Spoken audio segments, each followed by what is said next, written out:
todo broncoespasmo en las vías respiratorias infantil ahora. Sale toda flema. Sale en el nombre de Jesús. Pulmones se limpian en el nombre de Jesús.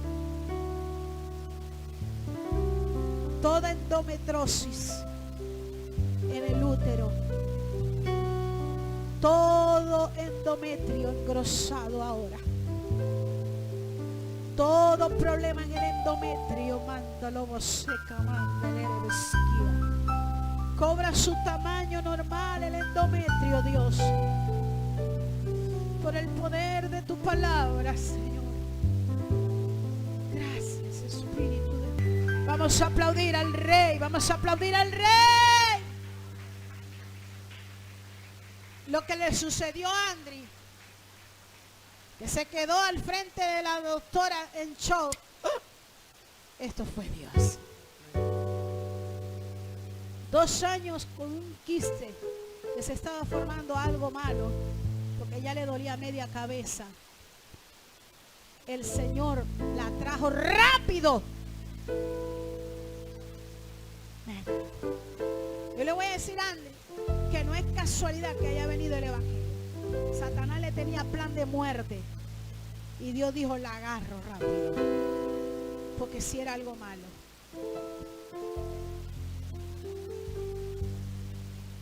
Buenos días. Yo tenía 2 años con una pelota aquí. Primero me salió pequeñito, después se fue poniendo más grandecita. Yo le dije al internista y me dijo hace como 2 meses. Y me dijo: sí, eso debe ser cualquier cosita y eso no es, ni siquiera me miró el tamaño ni nada. Entonces el 27 de abril, que me toca otra cita con otra doctora, yo digo: voy a decirle, a ver si, como ella me manda a hacer unas placas, a ver si me manda a hacer algo para ver qué es eso, porque ya me preocupaba porque me dolía la mitad de la cabeza. A veces me daban como, si hubiesen sido como unos calambres así, por la parte del oído me daba. Y dice: eso tiene que ser algo, porque cualquier cosita no puede ser que me dé dolor de cabeza a la mitad y esa cosa es lo que me da. Bueno, entonces la doctora hablando ahí, revisando los exámenes que me había hecho, y yo me busco la pelota para decirle dónde. Yo no conseguía la pelota. Y yo quedé con la boca abierta así. Ay, Dios mío, mira así para arriba. Le dije: eso fue Dios. Así es. Y no tengo la pelota. La vecina me decía: vecina, ¿verdad que no tiene? Y me tocó. No tengo nada. Llegué a la casa y le dije a mi hermana, que era la que más me la tocaba, porque estaba creciendo. Le dije: ¿te acordáis la pelota que yo tenía aquí como 2 años? Me dice: sí, toca que no la tengo. Eso fue Dios, le digo yo a ella. Ay, Dios mío, Andri, qué asombrada. Sí, eso fue Dios. Alábale que Él vive. Él no está muerto, Él vive dentro de ti y de mí. Resucitó al 3er día. Él es real, hermano. Jesús es real. Si no, pellizca al que está a su lado para que vea que siente. ¿Por qué? Porque Jesús habita dentro de nosotros. Ella me veía pasar por la iglesia, para allá, para acá, y se iba para allá de los adventistas. Ella decía: un vacío grande, no le consigo sentido a estar yendo para allá. Pero cuando Dios tiene un propósito con alguien, mire, lo agarra el Señor. Y Dios, y solamente con pasar evangelizábamos. Sin querer queriendo le evangelizábamos.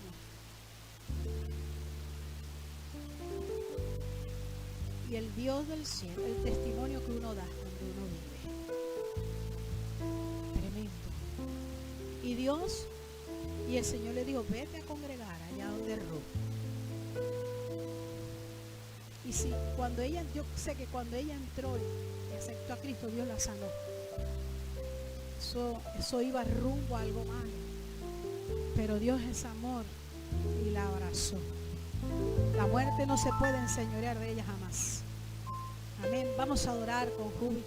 Y no solo ella, todos tenemos al mismo Dios. Amén. El mismo Dios.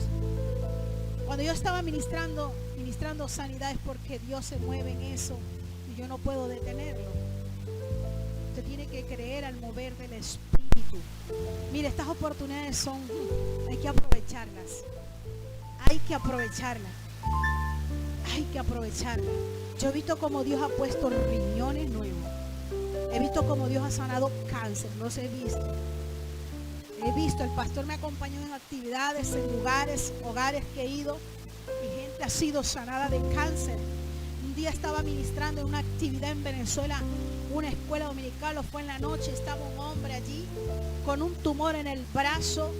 Estaba muy llena la iglesia, yo estaba adorando, ministrando el canto en la iglesia, y el hombre alzaba la mano y el Señor me ministró y fui hasta donde él. Era muy grande. Y yo me le acerqué a aquel hombre y le ministré. Y cuando terminé, seguí adorando cuando veo que se le explotó allí en media administración. Era un cáncer en su mano. Y él, cuando fue a su casa, los médicos no le querían decir, pero ya se le había reducido. Dios lo sanó de un cáncer en media adoración. Por eso usted no puede venir. Ay, voy a perder el tiempo, voy para que no digan nada, porque la bendición se la pierde usted, ¿cierto? Uno tiene que venir concentrado a lo que vinimos. No podemos salir de aquí igual. Los milagros tienen que suceder. Amén. Así como le sucedió a André, nos sucede a todos nosotros. Mire, yo he estado aquí parada mal y yo no le presto atención a nada. Yo adoro a Dios y cuando veo me voy para la casa y no tengo nada. Dios me ha librado de muchas cosas. Anoche tenía un fuerte dolor de cabeza. ¿Sabe qué dice? Tu palabra me enseña que en paz me iba a acostar, no con dolor de cabeza. Y no le presté el dolor de cabeza a nada. Tu palabra dice que en paz me acuesto, no con dolor de cabeza. Mire, y dormí en paz. No me paré a tomar ni una pastilla. Porque tenemos que activar el poder de la palabra, ¿cierto? Y a su nombre, vamos a aplaudir en esta mañana a su nombre. Vamos a saludarnos en esta mañana. Salga y saluda al hermano con gozo, con alegría. Vamos a adorar, aleluya. Maestro de Galilea está pasando por aquí. Maestro de Galilea está pasando por aquí. Ay, déjalo que te toque. Ay, déjalo que te toque y recibe su bendición. Ay, déjalo que te toque. Ay, déjalo que te toque. Ay, déjalo que te toque y recibe su bendición. El maestro de Galilea está pasando por aquí. El maestro de Galilea está pasando por aquí. Ay, déjalo que te toque. Ay, déjalo que te toque. Ay, déjalo que te toque y recibe su bendición. Ay, déjalo que te toque. Ay, déjalo que te toque. Y déjalo que te toque y recibe su bendición. Aquí se siente la presencia de Dios. Aquí se siente la presencia de Dios. Yo siento el fuego que da el Espíritu Santo. Yo siento el fuego que da el Espíritu Santo. Yo siento gozo, yo siento paz, siento el amor que Dios me dio. Ay, yo siento gozo, yo siento paz, siento el amor que Dios me da. ¡Aleluya! Vamos, en medio nuestro está el hermano Carlos. Vamos a invitar al pastor Carlos por acá para que le dé un saludo a la iglesia, para que le conozcan, amén. El pastor Carlos. Yo no sé cuántos fueron para la actividad de allá. Ajá. Él es el pastor Carlos. ¿Cuántos dicen gloria a Dios?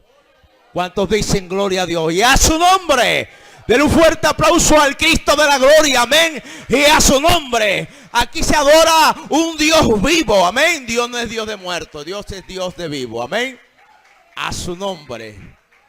De verdad que es un gozo de estar aquí con nuestra pastora Ruth y el pastor Bocio, Ángel Bocio, ¿verdad?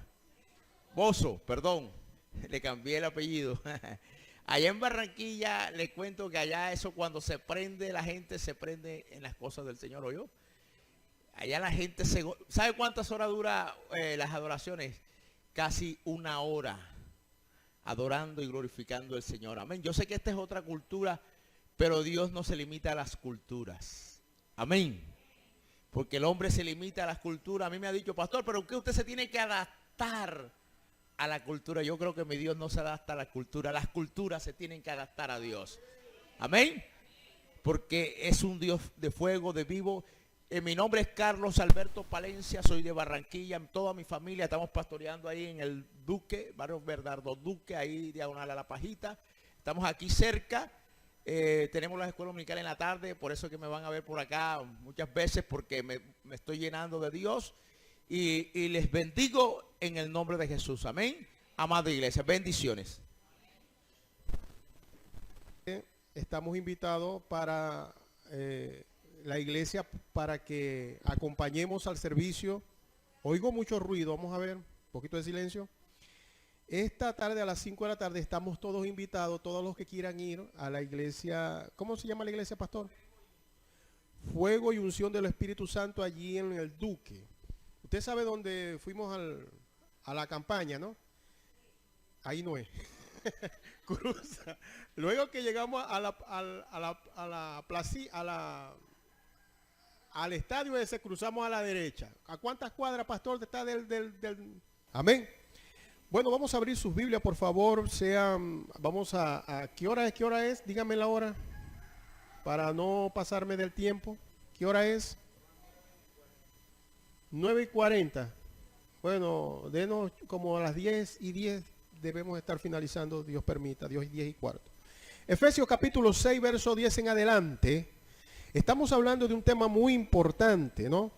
Estamos hablando de un tema de que en muchas de las, el 90% de nuestros problemas, el 90% de nuestros mal llamados procesos, no son procesos que vienen de Dios, sino son, Efesios capítulo 6, verso 10 en adelante, son hechos y acontecimientos que ocurren por nuestra desobediencia y que también ocurren en otras oportunidades, no por nuestras desobediencias, sino porque somos atacados por espíritus de las tinieblas.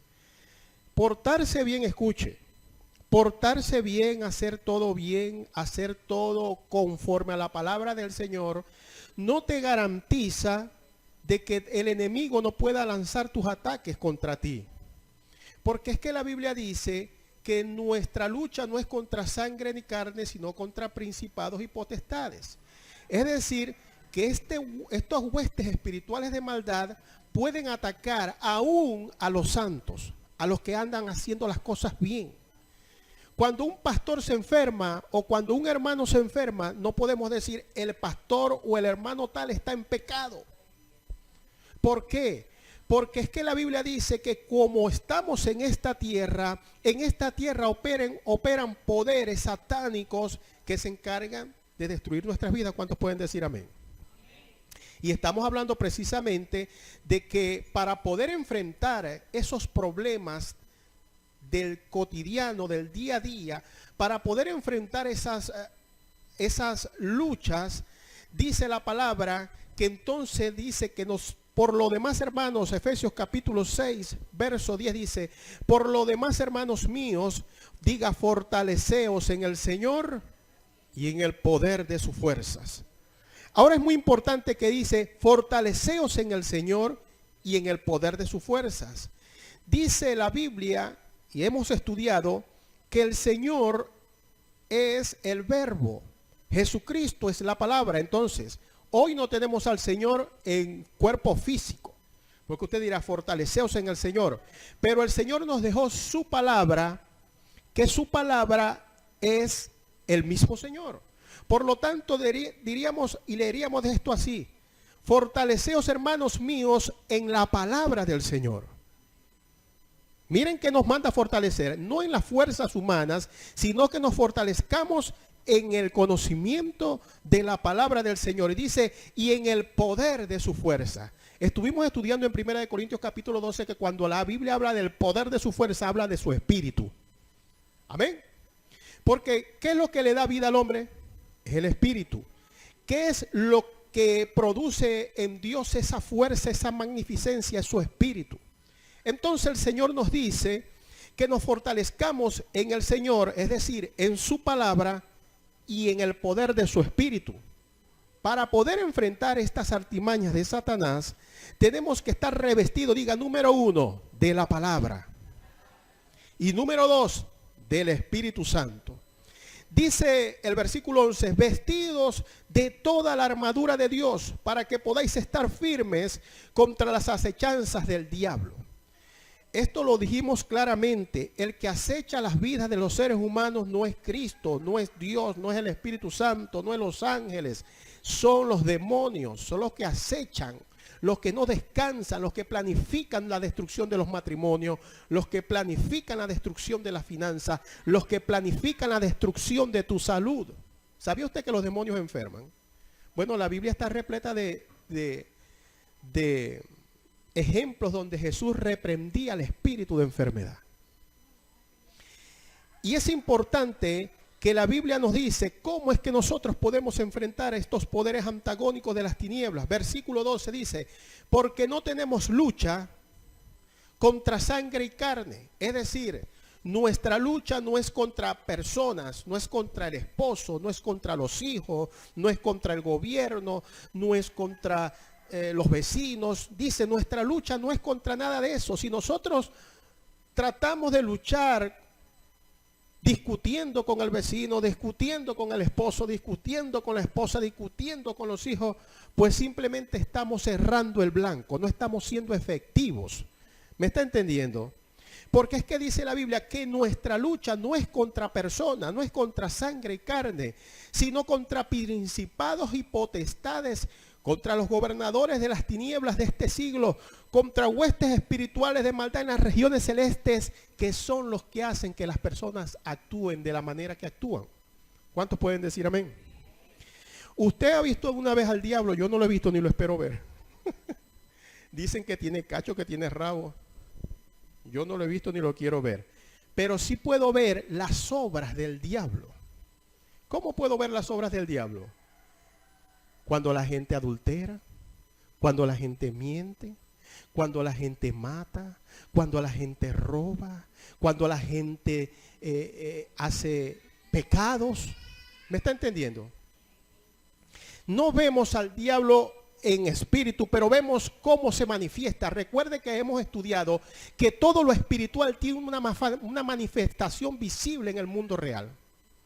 Por lo tanto, las cosas de Satanás que son espirituales, usted no puede decir, deme 1 kilo de fornicación, todo eso es espiritual. Deme 1 kilo de ira, señor de la tienda, véndame 2 kilos de ira. Eso es algo espiritual, no lo puede comprar, eso es cosas espirituales. Entonces el enemigo que tiene poderes espirituales negativos se manifiesta y eso se ve en el mundo real. La fornicación, usted la puede ver. El adulterio, la borrachera. ¿Me está entendiendo? Todo lo que está en el espíritu se hace visible en el mundo real. Y dice la palabra del Señor que entonces nuestras luchas no es contra esas cosas. Y por él, mire lo que dice el verso 13. Dice, por tanto, diga por tanto. Ya les dije que ese por tanto significa, es mejor que tomen en cuenta. Esto es algo, mire, lo que tiene al mundo patas para arriba, los que tiene al mundo en el caos donde está son estos entes espirituales. El mundo está en el caos que usted ve, que ya usted no puede salir con $1,000,000 de pesos en la cartera porque lo pueden robar. Que ya usted no puede hacer y dejar la casa sola mucho tiempo, que ya usted no puede dejar los hijos mucho tiempo en la calle, que ya usted no quiere dejar ni las olletas ni los platos afuera porque se los llevan.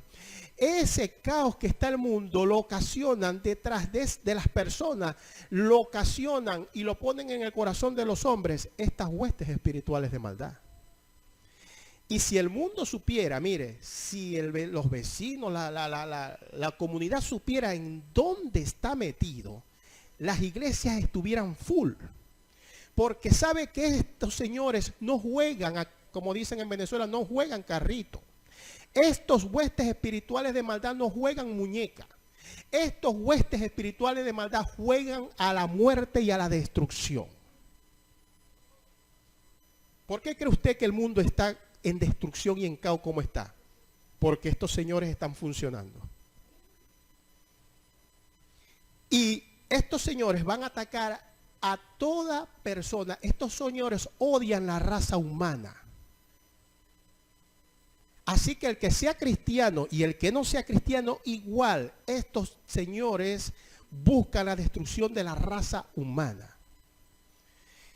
Y es importante porque usted cuando viene a la iglesia, usted viene a obtener instrucción de Dios para poder hacerle frente a estos espíritus inmundos, pero los que están afuera están desprevenidos, no tienen la fortaleza, no tienen nada cómo luchar cuando venga el ataque de Satanás. ¿Y qué pasa cuando viene el ataque de Satanás a esas personas? Muchos se ahorcan, otros se envenenan, otros se dan un tiro, otros agarran y envenenan a la familia y hacen desastre. Otros se meten a la droga, otros se van al alcohol, porque es que no pueden soportar esos ataques espirituales. ¿Me está entendiendo? Y el mundo no entiende de que estos señores están allá y están destruyendo. Y ellos van a tratar de venir contra mucha gente de la iglesia. Pero es menester de que la iglesia tenga conocimiento para poder enfrentar estas huestes espirituales de maldad. Porque si hay cómo enfrentarlas, si tenemos la autoridad cómo enfrentarlas y salir victoriosos delante de ellas. Vamos a brindarle un fuerte aplauso a nuestro Dios. Dice entonces el verso 13, por tanto te aconsejo, estoy en la Biblia amplificada Ángel Bozo, por lo que leímos desde el verso 10, desde el verso 1, desde el verso 10 hasta el 13, por tanto, eso que te he dicho, que está allí, dice, tomad toda la armadura de Dios para que podáis resistir en el día malo y habiendo acabado todo, ¿estar qué? En muchas traducciones dice, estar firme significa no dejar que el diablo robe tu espacio. No permitir que el diablo te saque del espacio que has conquistado. Estar firme significa pararse y si este paso es mío de aquí para allá, pararse firme es no permitir que el diablo te haga retroceder y él te robe espacios que has conquistado. El verso 14 dice, estad pues firmes, ceñidos vuestros lomos con la verdad. Y aquí nos empieza a decir cómo es que nosotros podemos enfrentar estos espíritus de las tinieblas. Aquí es que nos dice que lo primero que debemos hacer es, dice, vestir nuestros lomos con la verdad. Recuerda que en el versículo 10 dice, fortaleceos en el Señor y en el poder de su fuerza. Por lo tanto está hablando de la verdad, y la verdad que es la palabra de Dios. ¿Me está entendiendo? Entonces dice, está pues firmes ceñidos vuestros lomos con la verdad. Hablábamos el viernes que los lomos eran las fuerzas progenitoras del hombre. De los lomos salían, por ejemplo, Abraham, de los lomos de Abraham salió Isaac. Y los lomos es esta parte de acá, donde hay una parte vital. Y de allí es donde salen las fuerzas humanas. Usted se ha dado cuenta que cuando usted va a levantar un peso, lo primero que hace fuerza es donde es acá, en esta parte abdominal. Porque aquí es donde las fuerzas humanas se concentran. ¿Me está entendiendo? Entonces el Señor dice, esas fuerzas humanas que tienes que cubrirlas con la palabra. Porque el enemigo, ¿sabe qué hace el enemigo? Mire, el enemigo lo primero que hace para destruir a una vida es destruir sus fuerzas. Usted no sabe que en artes marciales yo estuve cuando estaba muchachito así, y me enseñaron que lo primero que hay que hacer para desarticular a una persona es quitarle la fuerza. Y una forma de quitarle la fuerza es un golpe abdominal o un golpe en sus partes íntimas. Al dar un golpe ahí ya la persona queda inmóvil, sin fuerzas. Y entonces allí donde hay que atacar para destruir. En las artes marciales se enseña eso. Y eso es normal. Dice que cuando un país va a invadir a otro país, lo primero que hace es destruir las fuerzas del otro país. ¿Cómo lo hace? Con drones, aviones, bombardeo. Entonces derriban la fuerza del otro país. ¿Cuáles son las fuerzas del otro país? Los aviones que tenga, los misiles. Y entonces lo que hacen es bombardear las fuerzas de la otra nación. ¿Me está entendiendo? Porque cuando la nación queda sin fuerza, entonces ya está débil para poder penetrarlo. ¿Qué hace Satanás? ¿Cuál es la estrategia? Y por eso es que está de primero. Lo primero que hace Satanás es ir contra las fuerzas que tú tienes. ¿Me está entendiendo? Él va a atacar qué es lo que te produce fuerza. ¿Qué es lo que te hace vivir? Por eso es muy importante que yo decíamos el viernes, que hay personas que tienen sus fuerzas en la familia, en los hijos. Parece algo bueno, pero no es el consejo de Dios. Porque cuando nosotros ponemos nuestras ganas de vivir, nuestras fuerzas de vida en cualquier cosa humana, todo lo que sea humano está perceptible a que el diablo lo toque y lo tuerza. Usted no se ha dado cuenta que cuando va a un velorio y se muere algún ser querido, la gente quiere morirse. Porque su vida, su fuerza de vida la daba esa persona. Muchas mamás dicen, y con toda razón lo dicen, es que lo que me motiva a hacer, lo que me motiva a vivir, lo que me motiva a trabajar son mis hijos. Y se oye bien. Pero si Satanás toca a los hijos, Dios guarde, en un accidente, las drogas, o es que te hagan algún desaire, que los hijos vienen y te respondan mal, se te van las fuerzas de vida, ya no quieres vivir. Entonces cuando Satanás dice la Biblia, revestidos vuestras fuerzas con la verdad. El Señor te está diciendo en esta noche, en esta mañana, que el diablo lo primero que va a hacer es atacar las fuerzas, lo que te hace vivir, lo que te hace lo que te da fuerzas para vivir. Entonces el Señor te dice, epa, eso es un golpe bajo, esta gente es peligrosa, ellos saben atacar, ellos no te van a atacar en tus en cosas, Él dice, primero lo que hay que hacer es debilitar las fuerzas de esa persona. ¿Y sabe qué es lo que produce fuerza en nuestras vidas? La palabra de Dios. Ahora, Él ataca esa fe que tú tengas en la palabra de Dios. Es importante que preste atención. Él viene y dice, bueno, vamos a atacar a fulano. Vamos a atacar sus fuerzas. ¿Qué es lo que le produce las fuerzas a esta persona? Por eso dice la Biblia que tenemos que cubrir nuestras fuerzas humanas con la palabra de Dios. ¿Qué te está diciendo? Y no te estoy diciendo que no ames a los hijos. Claro que hay que amar a los hijos. Claro que hay que amar el empleo. Claro, mire, esta pandemia hizo que muchas empresas cerraran y muchos empresarios se quitaron la vida. Porque esas eran las fuerzas de vida de ellos. Sus empresas. El Señor dice, ok, está bien, ama a tus hijos. Cuida tu empresa, ama tu empresa. Pero cúbrelas con la palabra. Cubre esas fuerzas que tú tienes con la palabra de Dios. Porque esa es la única protección que te va a garantizar que cuando Satanás venga contra tu vida, no te dejes sin fuerza. Vamos a darle un fuerte aplauso a nuestro Dios. Yo recuerdo que en una oportunidad, yo estaba orando a las 5 de la mañana y el Señor me dijo, hablando de estas fuerzas, me dijo el Señor, si tú pones tu gozo, la fuerza de vida, lo que te da motivo de vida en tu esposa, ¿me acuerdo? Usted se va a reír, pero así, le voy a decir como me lo dijo el Señor. Si usted pones tu mirada en tu esposa, tu gozo en tu esposa, el día que se te vaya tu esposa, se te va a ir el gozo. Y yo, ahí sí es verdad, sí. Y a mí me gustaba tener mi carro bien bonito para los viajes. Yo siempre pedía mis vacaciones para julio. En Venezuela en julio terminan las clases del colegio y arrancan en agosto. Entonces yo pedía mis vacaciones en julio para salir con los chicos míos para sitios fríos, Mérida, La Puerta. Es como si dijera aquí para salir para, ¿cómo se llama? Para Bogotá, ¿cómo es la otra? Medellín. A mí me gustan los sitios. Yo no sé por qué Dios me manda para sitios grandes, a mí me gustan los sitios fríos. Pero es que cuando estoy mucho rato en sitios fríos me aprieto. Por eso es que Dios me tiene en sitios calientes.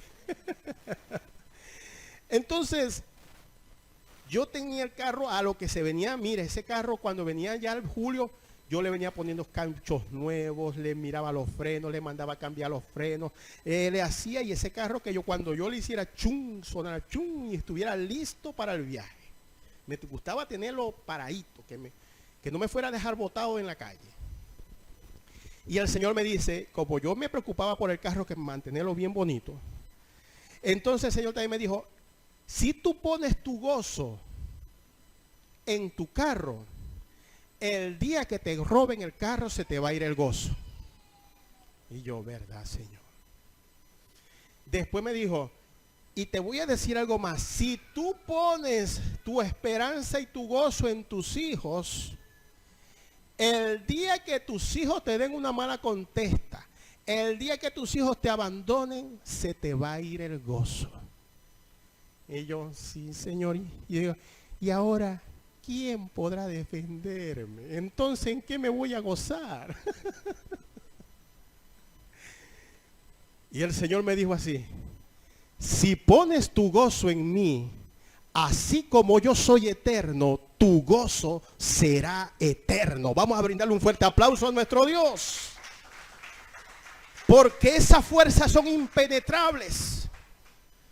Esas fuerzas son impenetrables. Cuando uno se pone ese cinto de la verdad, mire, venga el ataque del diablo, que eso no te va a permitir moverte, estar firme de donde has creído. Y esto es muy importante, hermano. Porque, como les dije, lo primero que va a hacer Satanás es atacar tus fuerzas. Y tenemos que cubrir esas fuerzas con la palabra de Dios. Seguimos adelante. Dice en el mismo 14, y vestidos, diga, con la coraza de justicia. Para entender estos versos tenemos que investigar entonces qué es la verdad. Ya dijimos que la verdad es la palabra de Dios. Entonces ahora tenemos que investigar qué es esto de justicia, porque dice que nos tenemos que vestir nuestra coraza, nuestro pecho.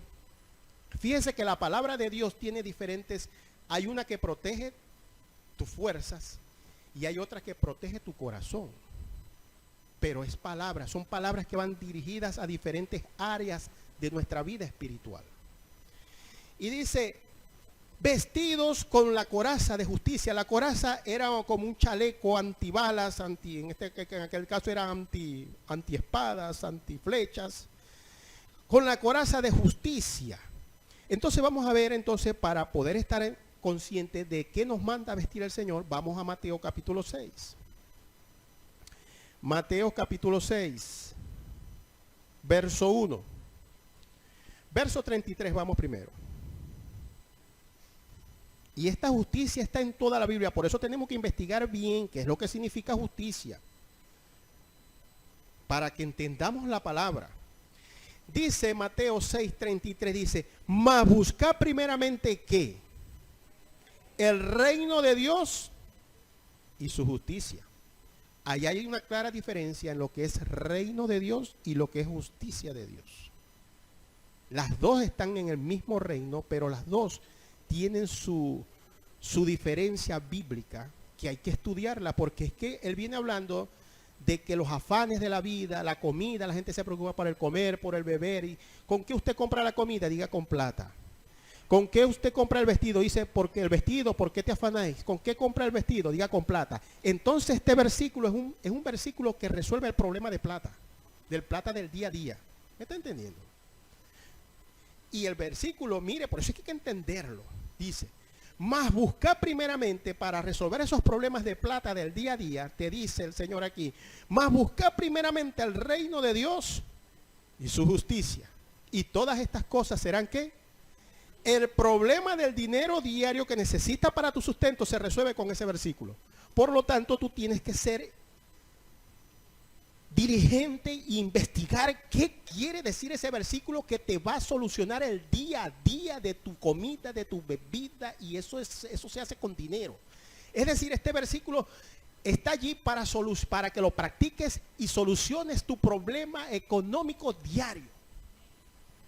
Ahora no podemos leerlo tan fácilmente. Busca primeramente el reino de Dios y su justicia. Oye, si ese versículo es el que me resuelve a mí la vida, el día a día, yo tengo que investigar a fondo qué significa, por qué significa buscar el reino de Dios y qué significa su justicia. Porque es cuando hago las dos cosas, es que allí me serán añadidas las bendiciones económicas diarias. ¿Ve? Pero no voy a entrar allí porque eso es otro tema. Vamos a ver por encimita qué significa justicia. Entonces dice, buscar el reino de Dios y su justicia. Vamos al verso 1. Jesús no es loco. Si Jesús dice en el verso 33, y su justicia, él viene desde atrás explicando lo que significa justicia. Vamos al verso 1, porque él es un buen maestro. Él es un buen maestro. ¿Cuántos pueden decir amén? Lo que pasa es que nosotros queremos leer la Biblia y por eso no entendemos y si no entendemos las bendiciones, mire, si usted no sabe que tiene una cuenta, que su mamá le tiene una cuenta en el banco de $1.000.000 y usted no sabe, usted puede tener plata, pero si no sabe está pasando necesidad porque no sabe que tiene $1.000.000 en el banco. Así le pasa a mucha gente de cristiano, que como leen la Biblia así a lo rápido, no se dan cuenta de las bendiciones que tienen y por eso viven llevados, porque es que no escudriñan la palabra con la profundidad que debe ser escudriñada para ser bendecido con esa palabra. Amén. Entonces mire lo que dice el verso 1, dice, guardaos de hacer vuestra ¿qué? Entonces ya en el 1 Jesús viene hablando de esa bendita palabra justicia, que en el 33 dice, buscar el reino de Dios y ¿qué? Entonces significa Jesús viene explicando lo que es justicia. Vamos a ver qué dice Jesús de la justicia. Dice, ya va que se me fue todo. Dice así, guardaos de hacer vuestra justicia delante de los hombres. Es decir, que la justicia se hace, diga se hace, se practica.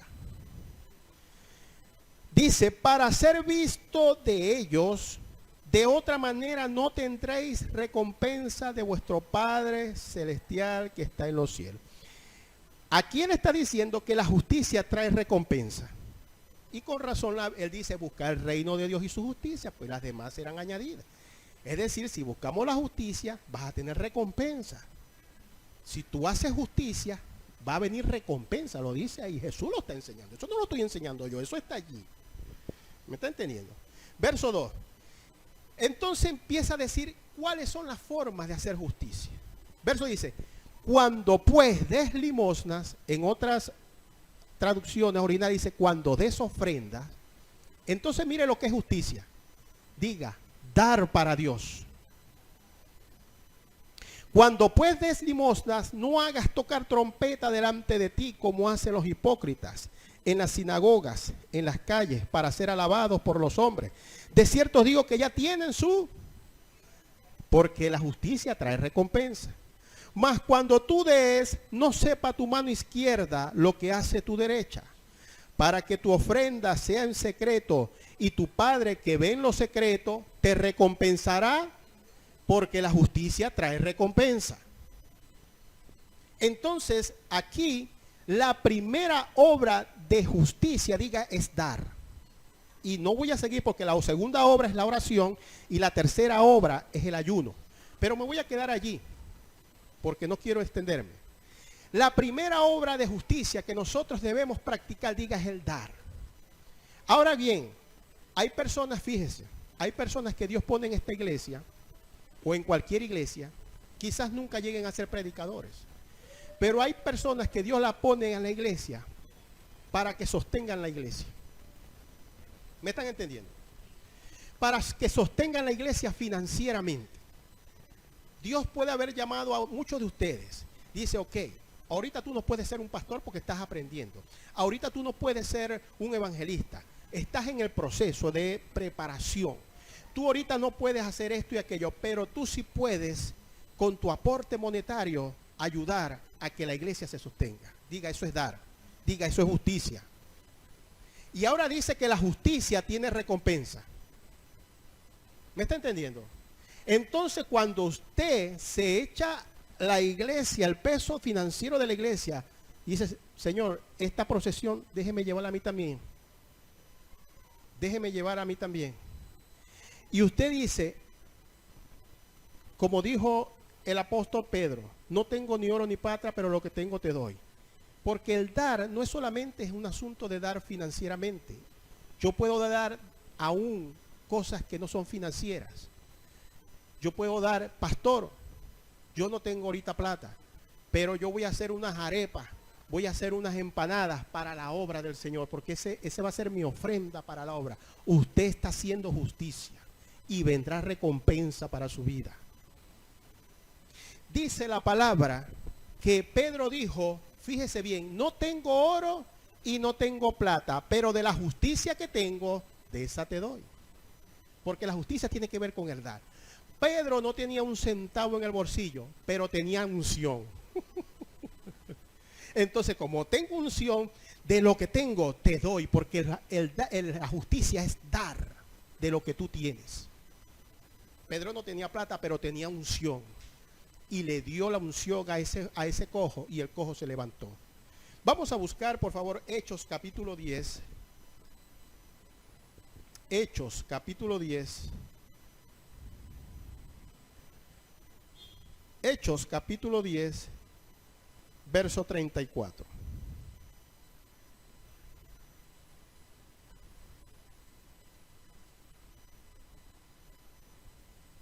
Entonces Pedro, abriendo la boca, dijo: en verdad comprendo que Dios no hace acepción de personas, sino que en toda nación se agrada del que le teme y hace qué. Ahora vamos a ver de quién se está refiriendo Pedro, porque en ese versículo, en ese capítulo, Pedro se está refiriendo a Cornelio, que Cornelio tuvo una visión de un ángel y le dijo: epa, envía a Jope a un tal Pedro para que te predique el evangelio, porque como lo hemos estudiado, los ángeles no pueden predicar el evangelio. El evangelio es algo glorioso que nomás que lo puede predicar su iglesia. Por eso es que nosotros le vamos a dar cuenta a Dios de que si no le predicamos a nuestros vecinos, si nosotros no predicamos a nuestros vecinos, nosotros le vamos a dar cuenta a Dios por los vecinos que no le predicamos, porque Dios no va a mandar un ángel a predicarle a los vecinos. Yo soy el llamado para predicar el evangelio. Usted, la iglesia, somos los llamados de predicar el evangelio. Si el vecino no quiere recibir el evangelio, ya eso es otra cosa. Pero yo tengo que cumplir con predicarle el evangelio. ¿Me está entendiendo?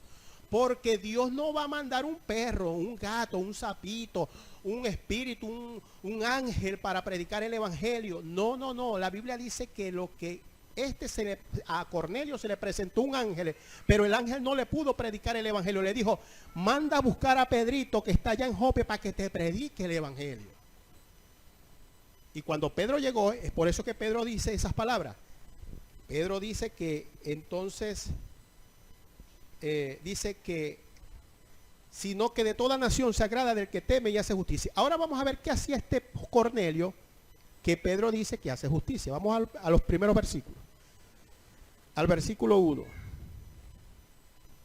Dice: había en Cesarea un hombre llamado Cornelio. Este era un centurión de la compañía llamada la italiana, un centurión. Dice: piadoso y temeroso de Dios con toda su casa, y que hacía muchas que. Ay, entonces no se parece al Mateo 6 que dice: cuando des tus limosnas, cuando des tu ofrenda. Es la misma cosa, ¿me está entendiendo? Entonces, ¿qué era la justicia que practicaba Cornelio? Dice: piadoso y temeroso de Dios, verso 2, con toda su casa, y que hacía muchas limosnas al pueblo y oraba a Dios siempre. Es decir, que lo que hacía justo a Cornelio es que era un hombre dador al pueblo. ¿Me está entendiendo? Y como era un hombre que daba para las cosas de Dios, el Señor le dijo: tengo que salvar a ese señor. Y se le apareció un ángel y le dijo: bueno, vaya a llamar a Pedro para que te predique el evangelio. Y es allí donde dice Pedro, dice en el verso 34, ahora entiendo que Dios no hace acepción de personas, sino que Él se apiada de todo aquel temeroso de Dios y que hace justicia. Entonces diga, la justicia tiene que ver con mi dar. La justicia, ¿sabe que la cosa del dar es una cosa que trabaja con la voluntad del hombre? Porque no es fácil para un hombre dar. Ni para bueno, no sé, para las mujeres son un poquito más sueltas que los hombres, ¿verdad, pastor? Pero para los hombres dar es un poco difícil. ¿Sabe por qué? Porque es que, pero es que si yo trabajé las 12 horas, 6 horas, a medio sol, a media, oye, y se les hace difícil a veces al hombre dar porque dice, oye, pero ¿por qué mi esfuerzo tengo que dar? Aunque la Biblia dice que toda la fuerza del trabajo te la da Dios. Y es importante porque entonces en este momento el dar significa que ya cuando tú das, es un indicativo. Escuche, no estoy hablando solamente de dar económicamente. Como le dije, Pedro le dijo: no tengo ni oro ni plata. Tú puedes darte para el Señor. Si no tienes dinero, pero aquí estoy, pastora, que hay que limpiar, dónde tengo que evangelizar, dónde tengo que ir. Vamos a hacer unos, ¿cómo es que se llama aquí? Unos pasteles, pastor. Yo no sé hacer pasteles, pero aunque sea a poner leña, sirvo ahí. Eso es dar. ¿Me está entendiendo? Y eso tiene su recompensa. Y dice la palabra del Señor entonces que dar, la justicia tiene que ver con el dar. Y cuando tú das, tú estás demostrándote a Dios y a ti de que tu voluntad manda a Cristo. Entonces el dar tiene que ver una cosa con la voluntad, y la voluntad está en el corazón. Por eso es que dice el apóstol allí, vestidos con la coraza de justicia. Es decir, protege tu corazón con esa justicia de que tú le sirves a Dios. Protege tu corazón. ¿Cómo vas a proteger tu corazón? Diga, con mi servicio a Dios. Cuando tú proteges tu corazón con tu servicio a Dios, entonces tú te estás poniendo la coraza de justicia. Y recuerde que estamos estudiando estas armaduras espirituales para poder hacer frente al enemigo. Si usted no tiene, si la voluntad suya y la voluntad mía no está dirigida por la voluntad de Dios, no tenemos coraza. Y cuando vamos a batallar contra el enemigo, vamos a tener el corazón es un órgano vital que hay que guardarlo. La Biblia dice sobre todas las cosas que guarda ¿qué? Tu corazón. Entonces, cuando nosotros vamos a la batalla, tenemos que estar seguros de que nosotros hacemos la voluntad de Dios. ¿Cuántos pueden decir amén? Y cuando nosotros hacemos la voluntad de Dios, entonces podemos decir que estamos revestidos con la justicia de Dios. Esto es importante, hermano, muy importante, porque va a haber más adelante, no voy a llegar allí porque ya estamos haciendo más calor, que dice, después dice la palabra, y colocaos el yelmo de la salvación. El yelmo es un casco. Y la salvación era una palabra que predicaba Pablo. Pablo predicaba de la salvación. Entonces, poca palabra te está diciendo, tienes que cambiar los conceptos viejos mundanos por los conceptos nuevos de la Biblia. Entonces te está diciendo, fuerza, toma fuerza de la verdad, protege tu espíritu haciendo la voluntad de Dios. Eso es justicia. Y cambia tu manera de pensar. Porque si no tienes un casco, si tus pensamientos no han cambiado, entonces el enemigo puede darte